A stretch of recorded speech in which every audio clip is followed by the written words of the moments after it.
Thank you. So I really also am excited to be here with this group. First of all, because their service to Israel. Now, I want to start with, first of all, the fact that I think it was Sophia here who said, Sophia, the student, I think you said in your response, you mentioned never again. And this has a very significant meaning to me personally too, because when I'm thinking about my great-grandfather, for example, he was, during World War II, he was fighting the Nazis in an army, but he was wearing a uniform of the Red Army. He was a soldier in the Soviet army. Now, just 4 generations later, and I have a picture next to my great-grandfather wearing the uniform of the IDF, which I'm very proud of.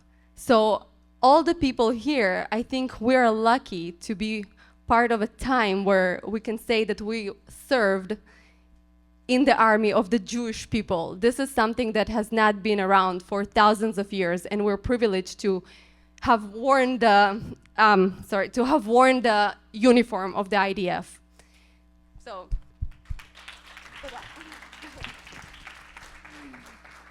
Now, quickly, I just want to say that here in this room, there are actually more people who served. So I know Naor did, also was part of the IDF.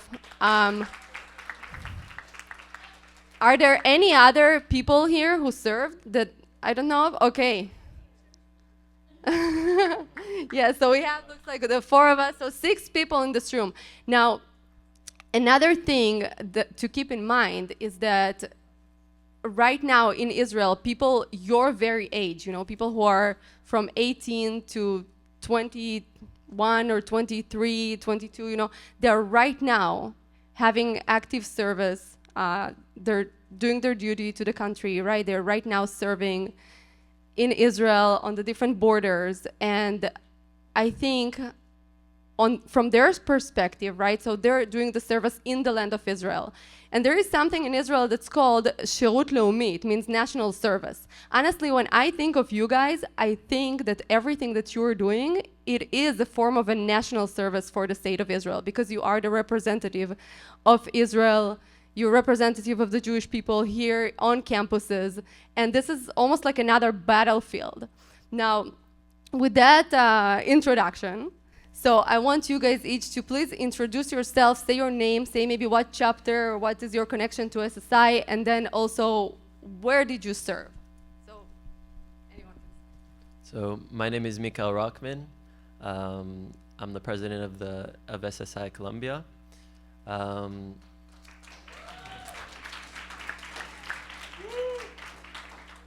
So yeah, I served right after high school. I joined the army right away. It's something that I always knew that I wanted to do, and I served in the paratroopers in Sanchanim.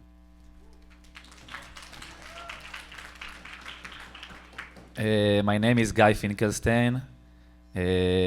I'm here, a student at FAU, senior. And I served in a special unit called Duvdevan.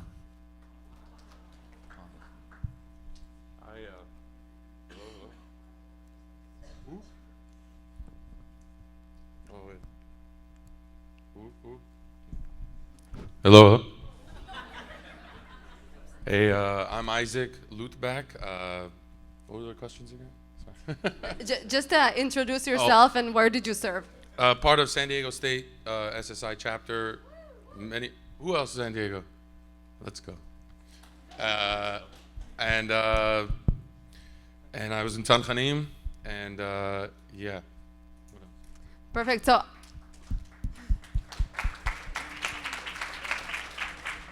Now, can you tell us, so you all served in the IDF, but then when October 7 happened, you all went back to Israel, and you went basically there to serve in reserve, and you know, some of you spent a few months in Israel. Can you please share your experience? What did you do since the war?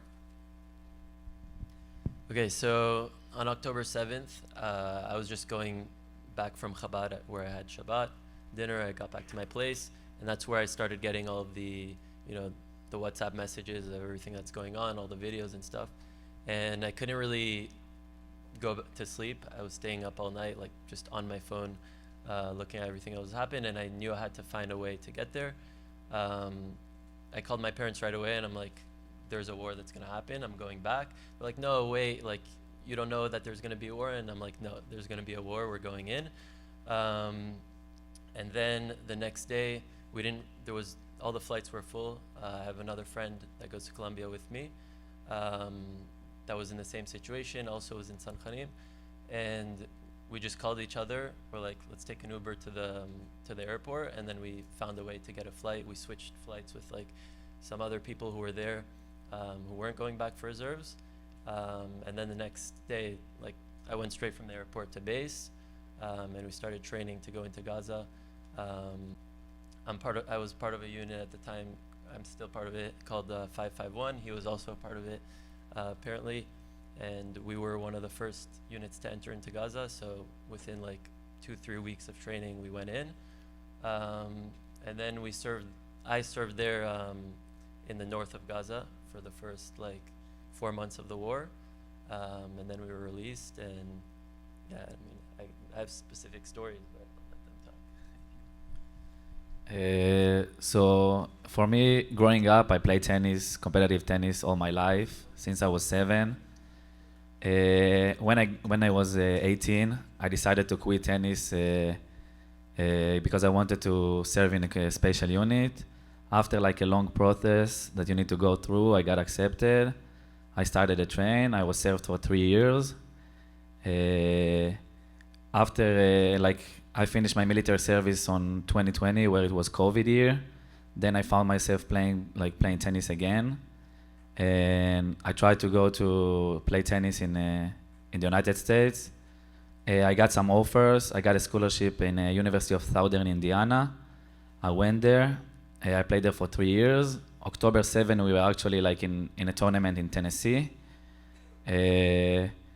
Like I fell asleep and like maybe like 10 minutes before everything happened, it was 10 p.m. because we had a match the day after. I woke up like it was 7 a.m. In Israel, it's already like 2-3 that everything is crazy. I couldn't even use my phone. Like my phone got like so many messages, phone calls, everything. After a couple hours, I found out that one of my best friends from my team, from my unit, got murdered. I said like I'm going back. I went back to Israel I think I got to Israel like October 9th. From the airport, my brother actually he packed myself he packed for me like a bag with clothes and everything. He picked me up from the airport and I went straight to the base. From there, we went at the beginning. We went like to Gaza Strip, like where everything is happening. We still had like some fights over there, and after that we went to Gaza. I was in Gaza for the first time. I was in Gaza for almost 4 months. I think 3.5 months until like the end of January, like even the beginning of February. Then we got released from Gaza. I came back to Indiana for my spring semester. I did like spring semester pretty fast, like 2 months. I tried to do everything so fast, exams, assignments, whatever. And then I wanted to go back to serve. In mid-April, I went back to Israel I went to Gaza for another 3 months. I was there until July. In July, actually, I came here like for vacation. I already had a ticket flight back to Indiana. But like I saw like so many Jewish, Israelis, the communities, like, and in Indiana, in my university, I was the only Jewish, only Israeli. Like, I didn't celebrate any holiday, nothing for the past 3 years. And I fell in love with this place, and I say, like, I'm gonna do everything to transfer. And I transferred here for my last year, like, last minute. Like, I think I got accepted here, like, 1 week before school started.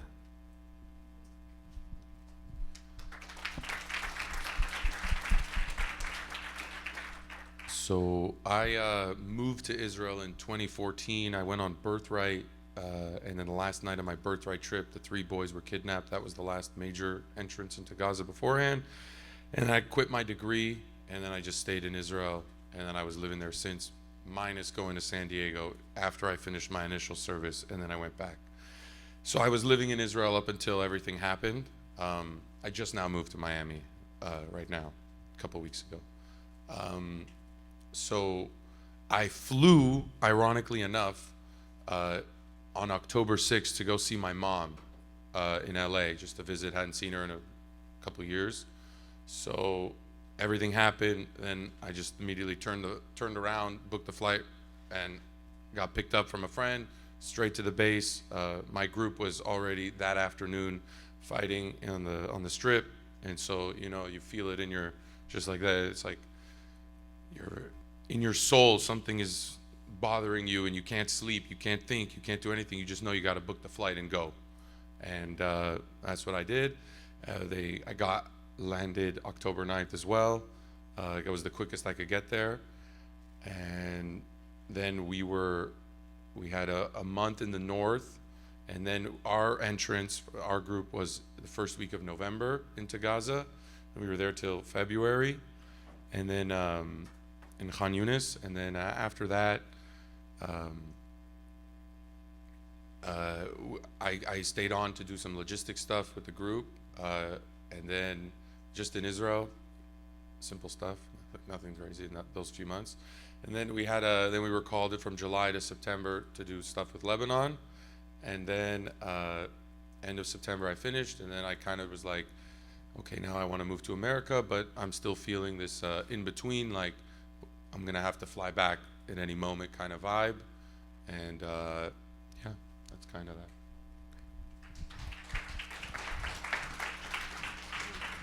Okay. Here, thank you. So, something that you mentioned this like tickling in your fingers to act, right? To do something. And I want to say that I think that everyone in this room can share this feeling, because that's what we all felt after October 7th. And maybe we in this room, a lot of you guys could not just take the plane and go and draft into the IDF, but many of you literally put up events on campuses the very next day or the next week, so that many of you joined SSI, right? So I think this feeling that like you need to do something was something that is very common amongst everyone in this room, right? Now, that's a good segue into the next question, because I want to ask you, so in this room, there are people from all the different states, and even people from outside of the United States. And it's almost like a melting pot, right? Like this feeling of Zionism, feeling of need to do something. It's like a melting pot here within the SSI room. Can you share a little bit about the IDF melting pot, about maybe the people who served with you? What kind of places from the Israeli society they're coming from? Who did you see who came to Miluim, who left everything, came to you to serve? Yeah, so before I get into that, I want to address the comment you made before about the feeling that we all have to do something. Something that I've noticed is that obviously when anti-Semitism rises, then people suddenly get a feeling to, not everyone, all of you obviously, to stand up and start fighting back. But it's important to remember that we don't have to wait for that. Even when there's silence, if the situation calms down, if things get better, the problem is still there. And as long as we're not actually being active and speaking up and educating people, then it's just a ticking time bomb until another war happens, another thing happens, and then the entire campus is anti-Israel because we didn't do the work before. So now we just need to remember to never let that situation repeat itself. And about the melting pot, I guess, in Israel, I think that doing the army is one of the most important things that anyone in Israel can do, and Jews across the world, because not only it integrates the entire society, it makes you understand other people, see other views. And in my tzevet, for example, in my squad, I was with a Bedouin soldier, I had a Christian soldier, Jews from all these different diasporas, and at the end of the day, we had to go through tough times all together, and it shows you that you can really be brothers with anyone there. And for Jews in the diaspora still, I would say that if you ever want to eventually live in Israel, I really recommend you doing the army, because not only are you going to come out stronger as an individual, and you're going to be serving, you're going to feel so fulfilled with what you do, but when you move back to Israel, you won't have to, what most people tell me about moving to Israel is oh, I'm not used to the culture there, I don't know, I don't even speak Hebrew, I don't know these things. I came into the army barely speaking Hebrew. I understood some stuff. Within a month of being in Tzamchanim and speaking with some Alsim and stuff, you learn all the bad words, and then you learn Hebrew a month later. And so, really, I think that all of us are to a level of Zionism where we would, at least considering coming back to Israel at some point in our lives. And I do want to encourage you guys to go and do that. Like he said, don't concern about the Hebrew. I came here to college when I knew maybe 2 words, yes or no. Now I know a little bit better, but my English is still not good. So I will tell you, like as a team in the army, like you are going through things like you never think like you're gonna go with those people. Those people you're gonna wake up with them, you're gonna sleep with them, you're gonna like you feel like the team. It's more important than anyone else in the world at this time, like more than your family, more than like I cannot explain. So like things that I've done with them in the past 3 years between 18 to 21, it's things that I will ever do with anybody else in my life. And this is like the feeling when I woke up on October 7 and I wanted to go back to Israel. Like I wanted to be with my team first of all. I don't care if we are going to Gaza, Lebanon, staying in Israel, whatever we do, I want to be with my team. I want to be with my friends. I want to be with the people that I served 3 years. I feel like this is another thing that when I went back to Israel, so the love and the like I got from all the people all over the place, like as soon as people in Israel, like just like citizens in Israel saw you like wearing the IDF clothes, like I cannot explain you. They offered us so much food, clothes, socks, sweatshirt, like whatever. Like I think like in the first 2-3 weeks before we went inside Gaza, I ate so much food. Like everything, everywhere we went to train, people saw us with IDF. They thrown us pizzas, vapes, cigarettes. Like it's crazy. People in Israel like gave so much. They offer us to sleep in their house, take showers, like it was crazy. And this one I can tell, like I don't think I know any people in any other country that will be like that. And this is what I love the most in the people in Israel. And that's it. So the melting pot, piggyback on what you guys said, different group, being Christian, Druze, different colors of Jews. We're not just all looking the same. I guess to touch on something they didn't touch, there's people in my group that are fathers with multiple kids. Someone I know just passed away with a pregnant wife. Like it's there's levels of these kinds of people in my group. You can have a kid who's 21 years old in the yeshiva, hoping to find a shidduch and get married, running into a building with a guy who's like 43 with 2 kids and is a CEO of a company in Israel, and that's the group going into that building right now. And I think that I don't know what else. Yeah, no, thank you for sharing. I think another question that's important is that, so you're on the ground, you did the fight. What do you think about the battlefield on campuses, that the students face? I will call it a battlefield because sometimes it feels like that. I know it's very, of course, like no comparison, no comparison between being with a weapon and being somewhere in front of in an enemy area versus being on American college campus, but it is still intimidating for a lot of people to face this, I think for many people also in this room, right? So in the IDF, you go through a training. You train, even though nothing can probably train you to the real thing, right?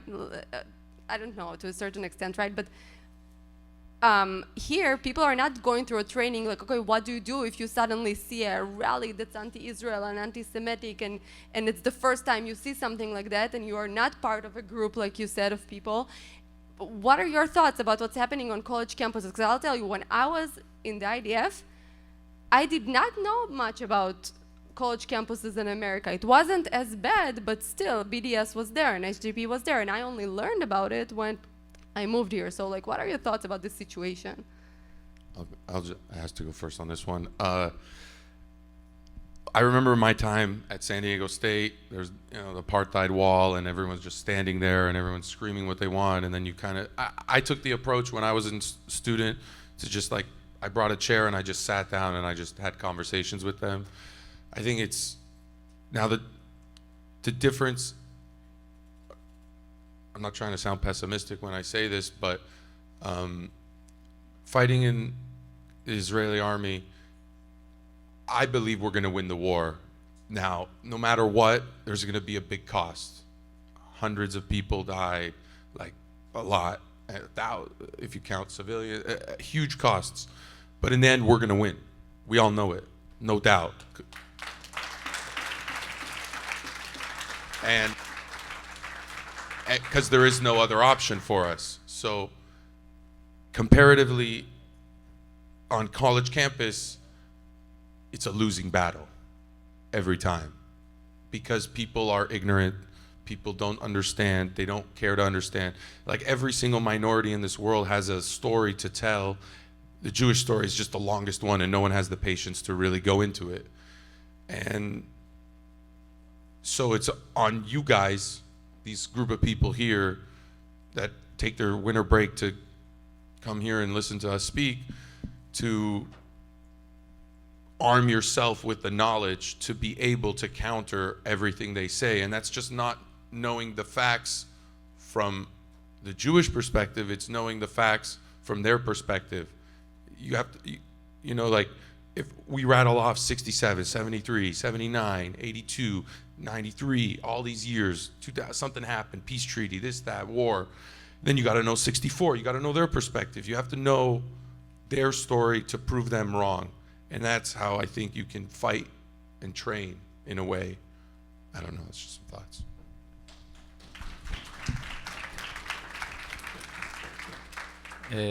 So for me, like when I came to Indiana, like I said, like I didn't feel anything like that, like any anti-Semitism or like any something about like against Israel.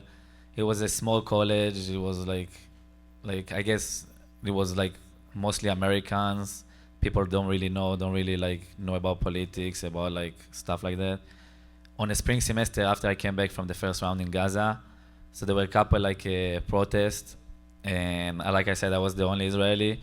So for me, like the battle like outside Israel is like very, very important, because in Israel, we all know, everybody knows, everybody like look at the TV, everybody read news. Here, some of the news are very fake, and this is why like you guys have like such an important role when you're on campuses to take a part and like try to explain, try to be involved and do things that other students will know more about it. When I went to Indiana, some protests, like a lot of like protest Palestinians, and I went by myself. Like it was funny. I have like a funny picture. Like I'm with Israeli flag by myself against like 150, and like I was dancing with the Israeli flag, and like you know some people came to ask me and talk to me about the situation, and like I saw like those people have no idea. They literally like saw yesterday night they were sitting on the couch. They saw, oh, Israel bombed Gaza, killed 100 kids. That's it. Today, like tomorrow morning, they're working with Palestinian flag and say free Palestinians. So this is why this is like all of you guys have a really important role, and like it's very important what you do, and keep doing it because this way we can share more and more and more information, and people like will more know about it besides watch the news in the United States.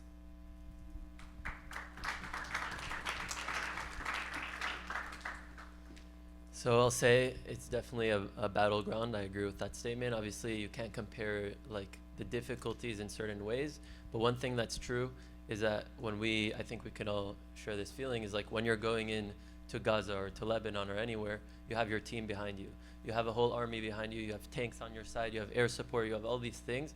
And so you're not going in alone. And you're fighting a war where you know that you're convinced that you're going to win anyways. When you come on campus, you don't have that team. You don't have the tanks and the air support. It's you alone usually, with a small group of people, maybe your e-board or whatever. And then you have to work even probably harder on getting your own community to wake up and to be activated than getting the other side. And so it's definitely more complicated. And like they said, it's a battleground, and it's an important thing to keep fighting, because at the end of the day, the way I see it is, if you learn from history, we know what happens if we don't fight. So it's either we stand up and we fight and we win, or we all pack our bags and go back to Israel, because at least in this point in history, we have a home to go back to. But if you guys aren't ready yet to go, then you better be ready to fight.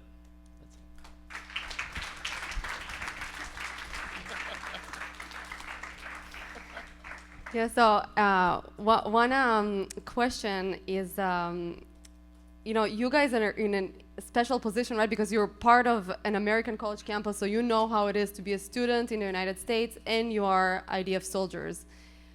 What do you think, from your double perspective, is a practical advice you can give to the people in this room about running the chapter? Something very practical, maybe something about teams, about motivation. What do you think that you can share that the people can go back to their campuses starting the spring semester and actually carry with them and try to do? So there's one thing that I was thinking before already. I heard there's some people who are worried about attendance and stuff like that, and one day there's 20 people, one day there's 2 people showing up to my event. I think that it's wrong to look at it that way. An event doesn't fail because there's 4 people there, 5 people there. You have to continue pushing. Now, obviously, you want there to be 100 people there. But even if you have 4 people who are not, the most important thing is getting people who are not already Zionists in the room at the end of the day. We don't want to be, the difference between SSI and other clubs is that we're actually trying to win the narrative war by engaging with the other side, by engaging with people who are neutral, and not just gathering in like a Hillel and in a safe space and talking to our community, preaching to the choir. So the most important thing is that you have other people there who don't necessarily think the way you think or don't know anything. And if I told my board this, like, I'd rather have 5 people there who are random people not connected to Judaism or Zionism in any way, who either know nothing or are kind of like intrigued or are completely on the other side, come to our event, than have 100 Zionists come to our event. Because what did I gain? What do I do? Of course you want to have some events where you empower the community and you do stuff like that, but at the end of the day, the most impactful thing is speaking with other people and getting our narrative out there. I'll also say, like, don't be afraid to speak with others. Like, if you have Arab students in your class, other Middle Easterners, Palestinians especially, go talk to them. I was in a class, for example, this semester, public speaking class, and the first speech we had to come up with something that mattered for us. I was basically explaining why Judaism wasn't a religion and it's a people and we're indigenous and all that stuff in my speech, and we had to do like peer review with other people. And I found out that the person sitting next to me was Lebanese, and his whole speech was going to be about like why America shouldn't do unconditional aid to countries, and I obviously knew that he's going to be talking about Israel. I told him, you would assume, whatever you assume my views are, it's probably not the case. Let's go have a coffee and we'll talk about it. I had a coffee with him. We spoke about everything. I was honest with him completely. Don't be scared of saying, like, if you were in the army or whatever, don't be scared of your identity. In the first class, I told them, like, I was in the army, I was in Gaza, all this thing. I knew that at Columbia, probably half the room is like completely anti-Semitic, but be honest with yourself, be true to yourself, and go talk to these people. At the end of the day, what we found out is that we agree on 90% of things, and what we want for the future, for our own future, for the future of our children, is the same. We disagree on things here and there, but those things can be worked on. I have another story, I guess, with, like, I'm not going to go fully into it, but there's like a Pakistani journalism student who came up to us one time where we were doing like a counter protest and asked me if he can do an interview. I think a lot of people would be like, no, I don't want to interview with you. I know what you're going to do. You're going to frame me, all this stuff. No, give him a chance, and speak with the person, show them that you're true, and they'll see something different in you. And I've established like a relation with this person that we ended up meeting up 2 days ago and speaking for 5 hours about a bunch of stuff, about Islam and Judaism and all these things.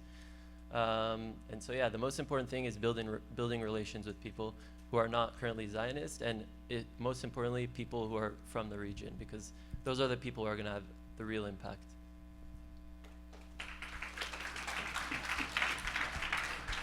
Like I said before, and everybody, like both of them agree, like there's nothing stronger than the team. So, like the team in the military, it's your team, it's your friend. You will do everything with them and for them, and you will die for them, and you will be in front of them, and you will save them, you will guard them, and you will fight with them together. So each one of you can go, and it doesn't matter, like, pick up a couple friends. It doesn't matter if you are 5 and you see in front of you 100 Palestinians protest. It doesn't matter. Just show that you are here and you are not afraid.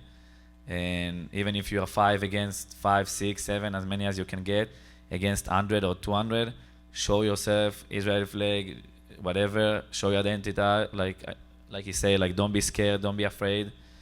If you can get to talk to some people and give them more information and let them know that you are here and they can join you, it's perfect. But nothing stronger than the team, so I know it's going to be tough, and I know some obstacle will be in front of you, but as long as you have each other, that's all you need.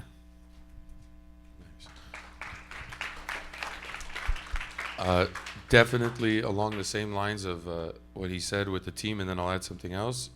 Play to your strengths. So you guys have the e-board, and you have people who are better communicators, put them in those positions. If you have better people who are better researchers, that they should be on the computers developing a better guide to help educate and give you guys the tools you need with knowledge, that person should be on that part of the team, and so on and so down the line. So you're doing it. And this kind of team, you only need 4 people, to be honest, like one doing that, one doing this, and then through there you continue, which leads me to the 2 other points. Knowledge, I can't say that enough. Like, you really have to. We trained and we did something with our bodies, and we pushed our minds and our limits, and we were willing to risk it all for what we did. But in the same way, you have to push your minds to grasp the true scope, not on a micro level of Israel, on a macro level of geopolitics. Not just know Israel, know Lebanon, what happened there in the last 50 years, what happened in Gaza. Everyone knows probably where the word Palestine comes from. Have to, and not just know it like a script, being able to adjust it to each person you come in contact with to better target to them, which leads me to the last point, networking. This is just life. As you go older and you want to get a job not connected to Israel, you're going to have to network. You're going to have to put yourself in a position where someone is going to connect with you. And most often you're going to connect with them not on trying to get the job. You're going to connect with them on sports, fashion, I don't know, whatever you're into. And then subliminally, I guess, I don't know, you covertly throw in now, hey, look, these are some of the things, and you see if there's an interest there. Like if you're trying to sell someone something and they say, no, I'm not going to buy, well, then don't waste your time on that person and try to bang your head on the wall. Move on to the next person and keep going. And so you got to network and knowledge to really, I think, and use your team. This is the best way I think you could on campus. If I were to go back, I think when I was in college 10 years ago, and I kind of just went into SSI and joined the group and saw the way they did things, and I kind of just flowed into it, and I said, okay, I made myself easy. But then if I look back on it now, I would be more of a maverick. I would be more of a cavalier. I'd be like, I think this is what I want to do. You with me? You with me? You not with me? You not with me? And I'll lead my group the way I think it should be done. Incorporate other things too. If you're the type of person that just wants to sit and talk. So, yeah, some thoughts. Just want to... I'm going to add one more thing. It's when you're having conversations with people, obviously you're going to have situations where people come and show hate to you or bring up things that you wouldn't even imagine you would have heard that day. But come in with the mentality that it doesn't matter what I hear. I'm not going to reflect the hate that they're throwing at me back at them. What would I... If I'm looking back 20 years from now, what would I rather? That I just responded and reflected the hate that they showed at me and just said something not really to connect with them? Or I took a deep breath, I took a step back and try to realize, how can I connect to this person? How do I make my truth an extension of their truth, not an opposing truth? Find some sort of common ground and then show that person that you're not what they think you are. at the end of the day, like they all have this idea of this like Zionist, like evil person, whatever.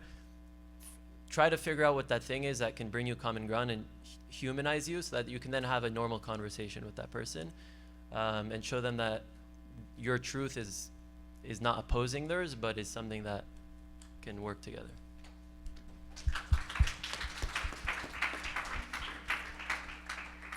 Now, can I ask you quickly with a show of hands in this room? So, unrelated to the three people who are here on this panel and the other three, I mean, me, Naor, and from the Columbia, also student who served in the IDF. I wonder, outside of this room, how many of you, with a show of hands, know an IDF soldier who's maybe a friend, family?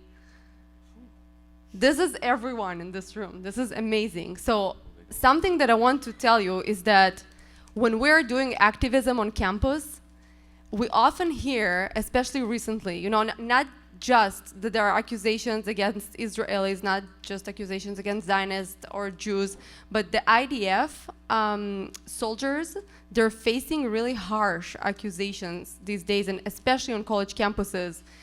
It's pretty terrible. So I think, of course, we all can go into the arguments, you know, of how to explain what the IDF does. We all know what a defense war Israel is in right now. But I think it's important to keep in mind that when we do advocacy on campus, and especially when the topic comes to IDF, that we advocate for our friends, we advocate for our family. I have many friends who are now doing their reserve duty service. My little cousin, he's right now in his the regular army service. So it's basically we're advocating for our family. And there are lots of groups on campuses that are hesitant sometimes to invite Israeli soldiers to speak on campus, to maybe share some stories, to talk. I will tell you that SSI as an organization will always be there to invite IDF soldiers to speak and to talk, and we're always proud of the soldiers. So.